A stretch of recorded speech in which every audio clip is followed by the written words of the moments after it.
All right, welcome everybody to the programming portion of our meeting this month. Today, we're going to talk about affordable housing in Ann Arbor and the county as well. We're lucky to have two guests with us today who have worked for years in affordable housing. We have Jennifer Hall from the Ann Arbor Housing Commission, and we have Teresa Gillotti from the Washtenaw County Office of Community and Economic Development.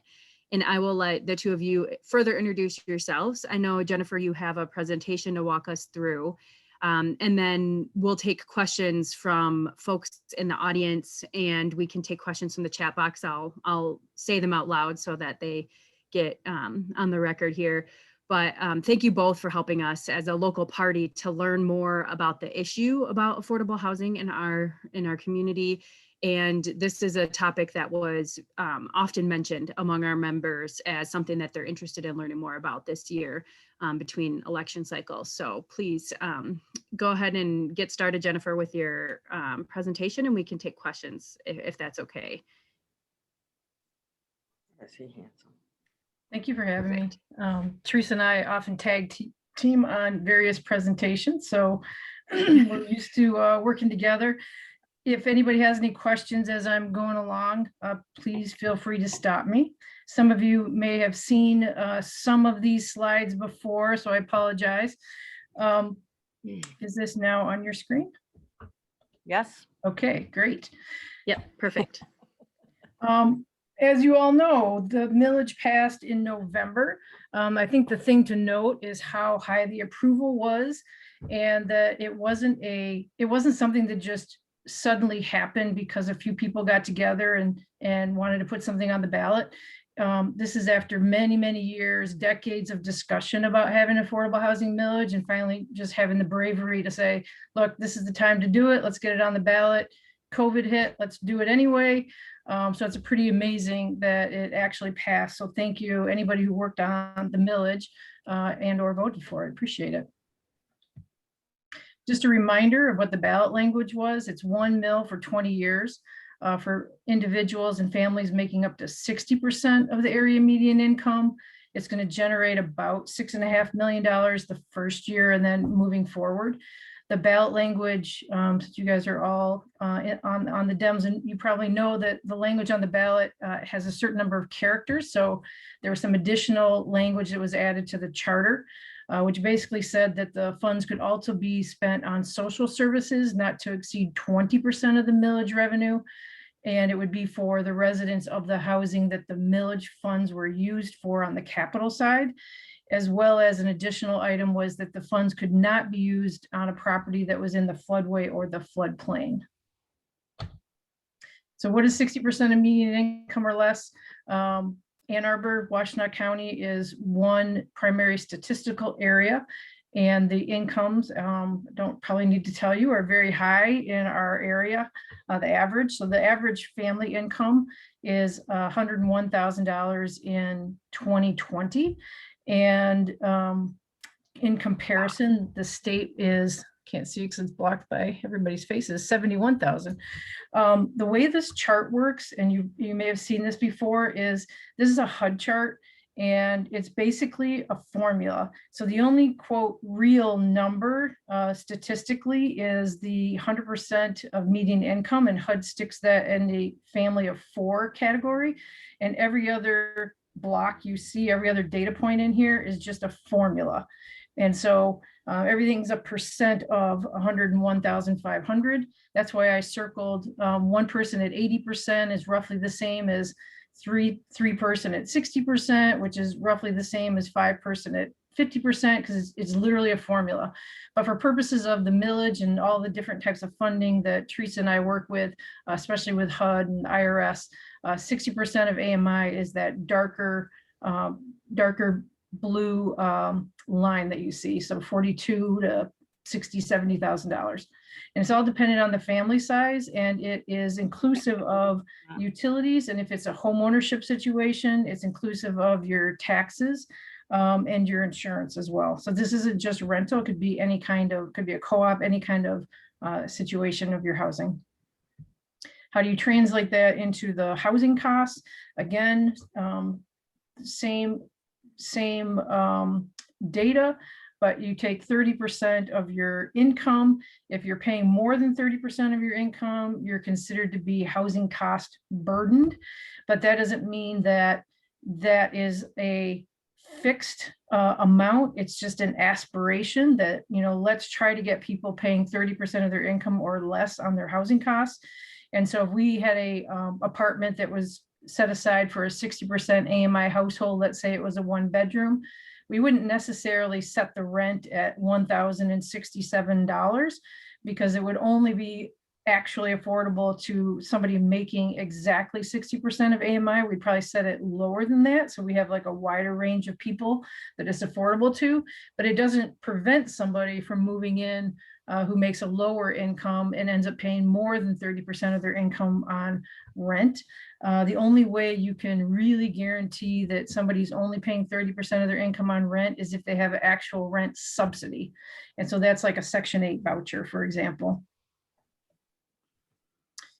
In addition to the charter and in addition to the ballot language, prior to putting it on the ballot, City Council adopted guidelines that they wanted to let the public know that these are the things that they are thinking about and how they'd like the money to be spent. So there's different categories. One was socioeconomic diversity. So trying to get affordable housing in all neighborhoods throughout the city, but it can be a 100% affordable project, could be a mixed income, could be apartment, could be group homes, could be single family home. It's both inclusive and equitable. So it's inclusive of people with special needs, seniors, homeless, but not exclusively that population is literally people who have low incomes, who have jobs and low incomes. On the resident services side, these are just some of the types of services that are currently accepted types of services in the work and I work with in housing and supportive services, but it doesn't mean it's exclusively this. This is just examples of some of the types of services that might be provided. And when we say services, it's voluntary. Tenants or homeowners can voluntarily participate in those services. Jennifer, I have a question about the services provided at affordable housing. These services are not only funded by the millage dollars. They may be funded by Medicaid or other types of state and federal funding. Is that right? That's correct. I'll talk a little bit later about plans on how to figure this service piece out. But yeah, right now, for example, when we contract with Avalon and Community Action Network, Peace Neighborhood Center, SOS, agencies like that, they also leverage other funding in the community, state, national, local, to bring into whatever type of services are on site. We don't have any sites where it's 100% funded by local dollars. Exactly. And the future housing that will come over the next few years, the services associated with that are also not going to be fully funded by the millage dollars. They would be funded by some of those same sources. I would expect so, but that is exactly why we need to have, so these are like overall reaching guidelines. What we really need to do is come up with more specifics. Like, what does that mean? What does it mean on the service side? What does that mean on the capital side? Because likewise, I would never want these funds to be the only source of funding for a capital project. Because there's other sources to leverage, and the more we leverage, then the farther the funding goes and the more housing units and services we can provide. And so there needs to be some specific guidelines on if people are applying for funds, what does that mean from as a grantee, so to speak, as the city, on how to evaluate which projects we should fund. So an area for engagement with our members might be to work on, to help our city council members establish more guidelines or get more details worked out around how this will work going forward. So that could be something that we as members might be helpful. Yes, I've got a whole slide on that and a couple slides. Perfect, thanks. Exactly what we're thinking. The other areas were on the development side. It could be, new construction, it could be acquisition, demo, all different types. It's not one specific kind of development. Definitely, the city wants to see as much sustainable housing as possible, whether it's energy efficiency, green, net zero, leveraging, as we were just talking about.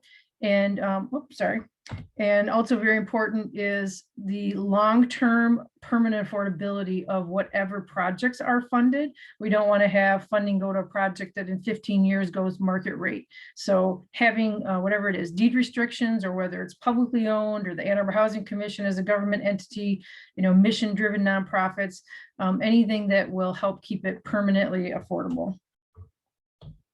All right, so here's Dr. Carey's exact point. So what is the strategy going forward? Basically, City Council does a 2-year budget cycle. So we're in the first year, starting in July 1st, 2021 is our 22 budget cycle. So we're in the budget cycle right now. And I just proposed a budget to the city a couple weeks ago, and they adopt it usually in May.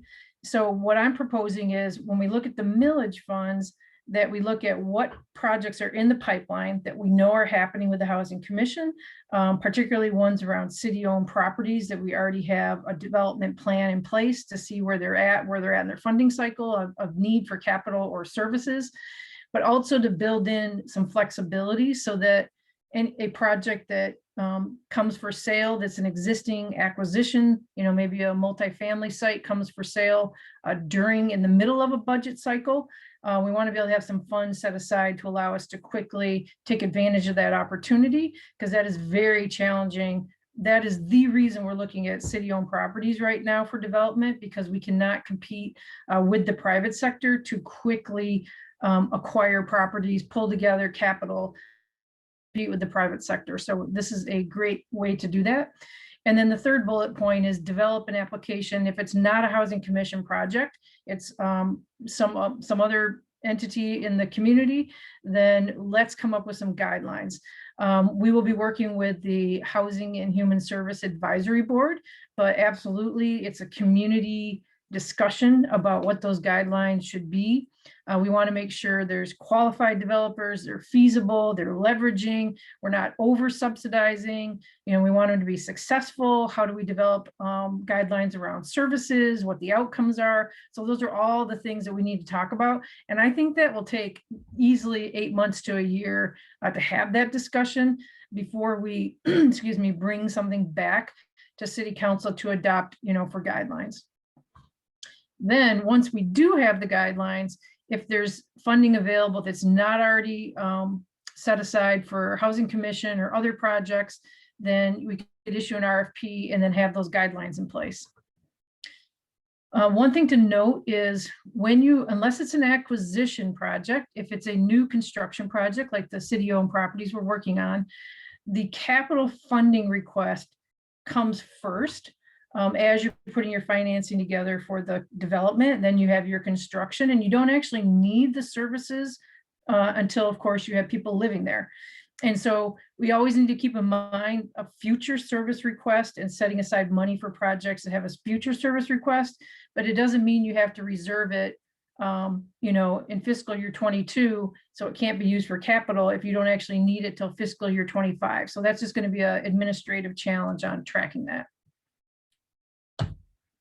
So within this current budget, 2-year budget cycle, I have a request for 3 FTEs that are dedicated solely for development, as well as $400,000 for pre-development type due diligence. So, surveys, architectural, environmental, things like that you have to do to before you have a project that's viable for a site plan approval, as well as I put other here, usually would go last, but I had space. So about 1.9 million.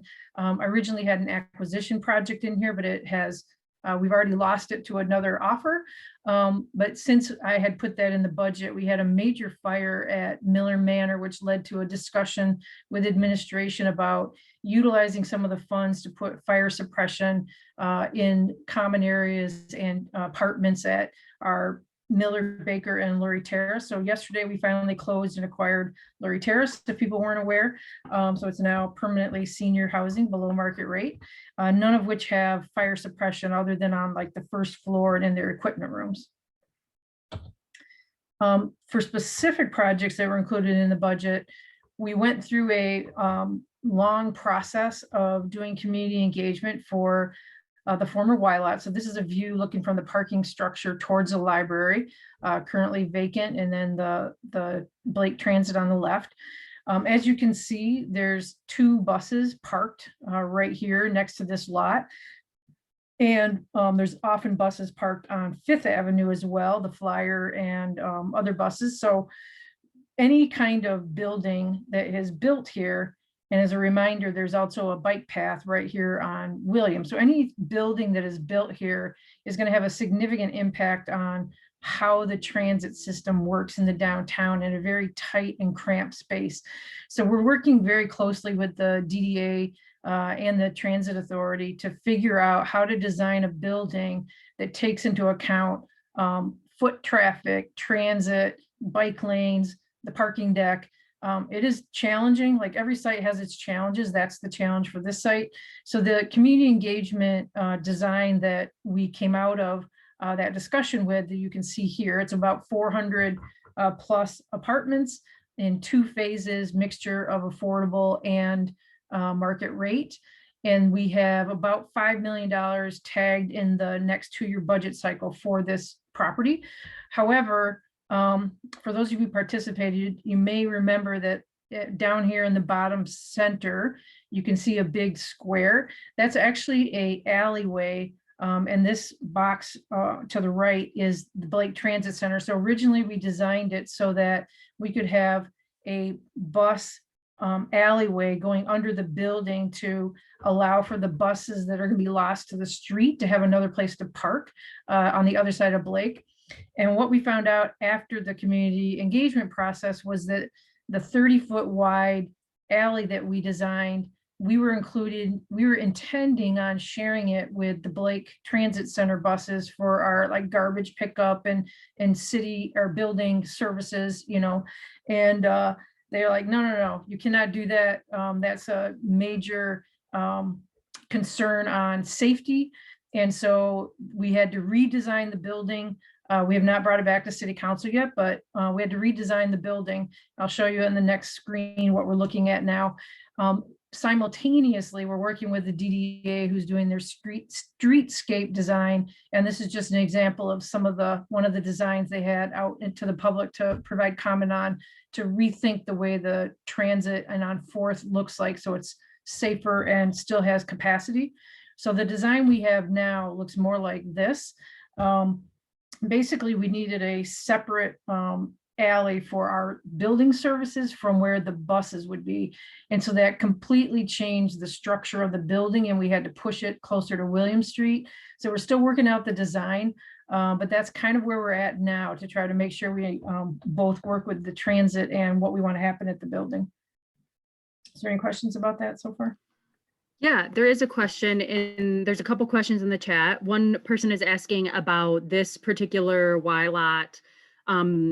The building here, is there going to be any market rate availability there? Right now, the way we have it designed is this building is all affordable, and then this building is a mixture of market rate and affordable.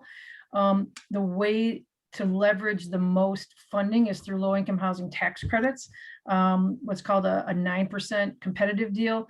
So what we're thinking is we would go in on a 9% competitive deal, maximize the amount of tax credits we could use for an all affordable project. And then they have what's called a 4% bond financing project. And we would use that, and it's non-competitive for this site. The 4%, both the 9% and the 4% you can do with market rate. There's always a cap on the maximum amount of tax credits you can use on a project. So you couldn't go up 20 stories and make it all affordable. Otherwise, you know, most of the subsidy would have to come from the millage. So we're trying to do like a mixture of different financing options. My question, whether it was market rate or non-market rate SRO. SRO is SRO. No SRO? We don't have any SRO. Nobody funds SROs right now, not the private sector nor the public sector. It's kind of lost favor in the world of housing in general. Yeah. Sorry about that, Sam. Thank you for clarifying there. And then there is another question about this particular site about mixed use. Is there any mixed use on this site? Well, this is a, interesting discussion that we're having because of the current market conditions. If it weren't for COVID and the impact on the downtown, we would absolutely have this as some kind of retail activated space. And we're trying to figure that out right now. How can we still have it as who will fund space that will be for future potential retail, because it's not something that you can find financing for right now, given the current market. But if you don't build your building for future space, then you definitely won't have it. So we're having various discussions about that. Can we use it initially for services? Could we move Housing Commission of trying to consolidate our offices? Could we move those downtown? So we're trying to figure that out right now.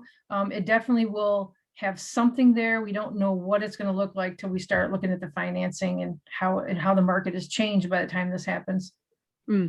That was my question, Jennifer. The reason I asked that is Peter Allen has done so many studies on this particular site, and I've sat through so many conversations. So yeah, such a tough one. Just curious. Thank you. Yeah, no problem. That was Ingrid, by the way. Thank you. Yeah, I know. And I know he's had students look at bringing like a Trader Joe's downtown and having it on the first floor. We also looked at that. It's just the physical design of having this building, working with transit. Where do you put your building services? How do you have enough space for a store services, drive up, walk up? Like, we could not make it work. Like, we looked at it 100 different ways. Yeah. Huge conundrum. So Jennifer, I know that you are about halfway through your slides and we end promptly at noon. So we do have a question about the fiscal 22 budget. Yep. That is kind of more general than your next few slides. So I can hold off on that question until you get through the next few slides. But I just want to make sure you know how much time you have. I'll whip through this. I have no idea what time it is. All right, Catherine is so this is Broad Court and the county building. This is a perfect site for a standalone, all affordable project. The public challenges on this site is should there be parking to support, the businesses, or should we figure out ways for people not to have to park at this site in particular and find, other ways to accommodate parking, the parking structure and on street in different places. So during that discussion, when we did our community engagement, we just put a block there because we were looking at massing options. These buildings are just blocks.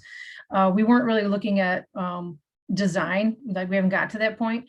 But in that discussion, what we realized is that there's a very strong desire for parking on the first floor by the local businesses, and there was very strong on the opposite of no parking. And so where we landed at was to have some parking on the first floor with housing above it, which led to people thinking we were going to design this on the left, which we literally don't have a design building yet. But that's not what we're conceptualizing. We're looking at on the right is literally housing above parking, and you can make it look, really desirable, and and you can activate the street, but you have the same problem here, smaller space. But how do you do retail or activate the street when nobody's going to pay for that? And you can't use affordable housing funds to pay for retail space. It's like it has to be a totally different source of funding. The other thing about this site is we wouldn't really need a lot of parking at all for our housing that we would be doing. And so we're looking at a partnership with the DDA to make it public, whatever is there, make it public and part of the DDA, parking rental system. And then we'd probably have 2 or 3 cars, plug-in electric, that we'd let our tenants use. Instead of retail, is financing for like services allowed with affordable housing kinds of funds? Yeah. Like if there was a health clinic or something? If it was, you can do services building for the people in the building. If you do services that are for the community, it's just like a retail space. Okay. But yeah, so that's probably what we'll end up doing. We're trying to make it flexible so that we do some kind of building services on the first floor, but it can also be expanded later into some kind of retail when the market changes. So that's the challenge we're having right now. Similar type of thing on 353 South Main, except not such a concern about parking because you're right next to a parking deck, but a really good site for all affordable housing with some kind of active, some kind of activated space on the first floor. And this is, I forgot to say, but this is like 50 to 85 units, about $1.5 million in the budget, no services till the future. In addition, there's several Avalon sites that are like at the very end of finalizing their funding. The timing is urgent. They've already gotten site plan approval by the city. They've already gotten city home funds. So they just need their last gap financing and service dollars. So we've included those for Hickory Way phase 2 and 3 with service dollars for the whole site. As well as the Grove at Meridian, which they're just now applying for. They applied in February for tax credits. So both of those sites we have money in the budget for that is all affordable units. And this is my last slide, which is really just all the different city-owned sites, what our estimates are from the low to the high end of what affordable housing we could do. Great, thank you so much. This is very informative. The question that was in the chat box was about the City of Ann Arbor budget. Is the City of Ann Arbor maintaining general fund appropriations for affordable housing at no less than the fiscal 21 appropriation? Actually, in my budget proposal, I reduced the general fund ask for 2 reasons. One, because the city across the entire city asked for each department to do a general fund budget reduction because of COVID. That might change now that there's this huge federal bill that will help, Mm-hmm.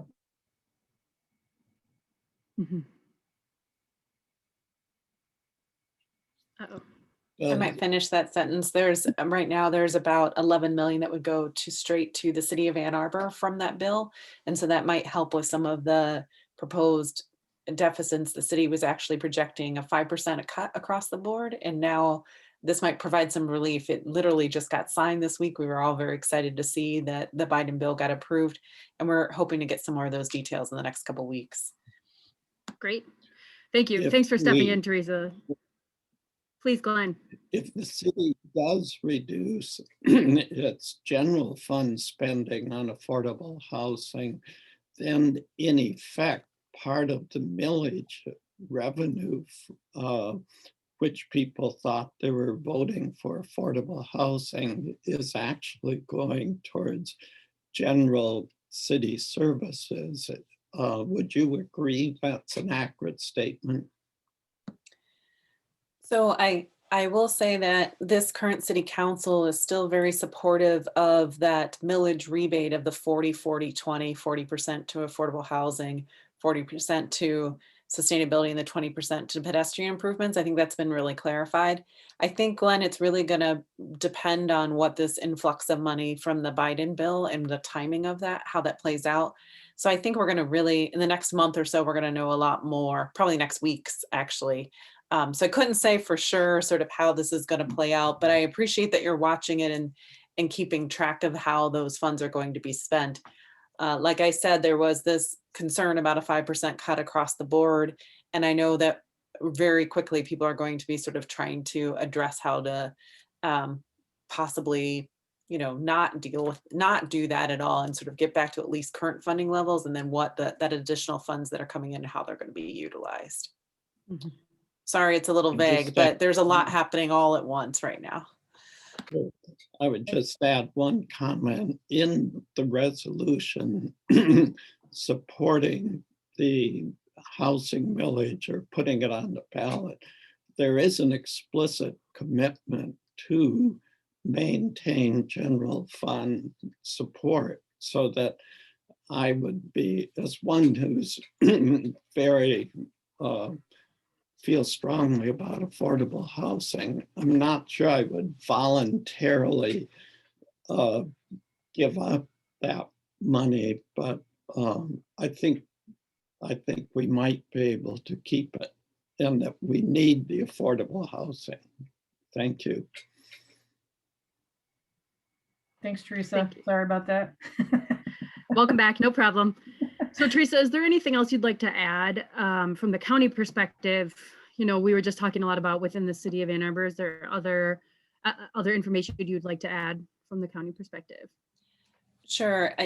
We did the study in 2015 to look at mostly the urbanized area and how we were doing in our needs around affordable housing, and really saw these two markets, very expensive mountain market in and around Ann Arbor, but very high incomes, a weaker market on the east side and much lower incomes. And I will say that a lot has really changed since then. So one, housing prices, both for sale, for homeowner and renter, have gone up countywide. So we've seen affordable housing committees sprout up in the city of Ypsilanti, in Chelsea, in Dexter. It's a much more common conversation, not just in the city of Ann Arbor. Pittsfield Township has been trying to really encourage every developer that comes in to do housing to really think about affordable housing. So it's really, the situation has changed just with costs. Income staying pretty flat, and this was pre-COVID, right? And then the other piece of it is that we've lost almost 1,000 affordable units over the past 3 to 4 years. This is because our market is so expensive that folks who had long-term commitments for affordable housing were able to opt out in some cases with older low-income housing tax credit projects and get out of the affordable commitments they made and shift to go market rate. This is only happening in Washtenaw County. We talk to MISHTA frequently about this, and they're worried about it in other markets, but they haven't seen it anywhere else but Washtenaw. So when Jennifer talks about the importance of working with mission-driven developers and those whose whole purpose is long-term affordable housing, I think that's super important. The city does put provisions into most of their affordability agreements for 99 years, and we're going to be looking for longer-term commitments, I think, throughout the county where we can. To try and make sure we can preserve what we had and add on affordable units, but for a very long period of time. So there's a couple efforts in other places. They're usually smaller projects, but the city of Ypsilanti recently took a property, a small apartment building that had a fire, went through tax foreclosure. They repurchased it, put it out for an RFP, and Avalon bid on that project. So they're looking to see if Avalon's looking to see if that project's going to work, but that could be some additional affordable units in the city of Ann Arbor. This week, Pittsfield Township is considering a development by Lockwood, who recently proposed a development and had one approved in Ann Arbor through site plan. Another senior affordable development that is around sort of the Gulf Side, Clark area. So we are seeing some other projects throughout the county and trying to encourage it where we can. Great, thank you. There is a question in the chat box about the latest on Viridian at CFP, and any ideas when that could be completed. Yes, so that Viridian project, so there's kind of two parcels, Avalon's project and then also the market rate one. So Avalon, just as Jennifer mentioned, put in their affordable housing tax credit application in February. We'll hear in May. If the May is approved, then they could close as early as this fall and start construction in 2021. If they have to go into a second round for the tax credits, then it probably will push it back a year. And the market rate side, they are hoping to close this spring or summer, which is exciting. And then they would begin some site work and likely have some houses available to sale in early 2022. Great, thank you. So we only have a couple minutes left. We like to end right at noon. And so since we are a local political party and you both work for government entities and are not partisan, what would you tell people who want to advocate for affordable housing? What is just a couple sentences that you might tell us if we as advocates might want to advocate for more affordable housing? Well, for me, just because I am a governmental entity doesn't mean that city council will have 100% support for my project. So it's always good to let your council members or your county commissioners, whoever know that you do support a project, because it tends to be people coming out against projects. Also, the other thing would just be that we all know people who are low income. Like, they need a place to live. They're the people who serve us in our community, retail and hospitality and everywhere else. Thank you.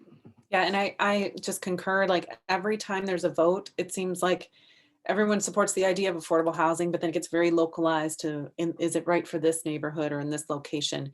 And there are important questions to consider, but it's important to have the balance of the supporters actually coming out for every vote, not just the folks that are concerned about changes to their neighborhood. And so I'm going to drop into the chat. The Washtenaw Housing Alliance does a great job of sort of alerting folks when there's local decisions coming up. And so just, they have a newsletter, and it's great to sort of keep track, like sort of this planning commission vote next week in Pittsfield, I think is, I don't think there's any concern about it, but it's just nice to know what's coming up, and and they do a great job of tracking it and informing it. And so if you do want to show up, especially now that we have Zoom and don't have to go to meetings, just to keep an eye out and see if it's worth participating, it's a great thing to be able to do. And we appreciate getting the support where we can. Thank you. Great. Well, thank you both so much for joining our panel and helping educate us more about local affordable housing initiatives. We really appreciate it. Thank you. Thank you for having us. Just All want to right, say back to you, Chair. thank you.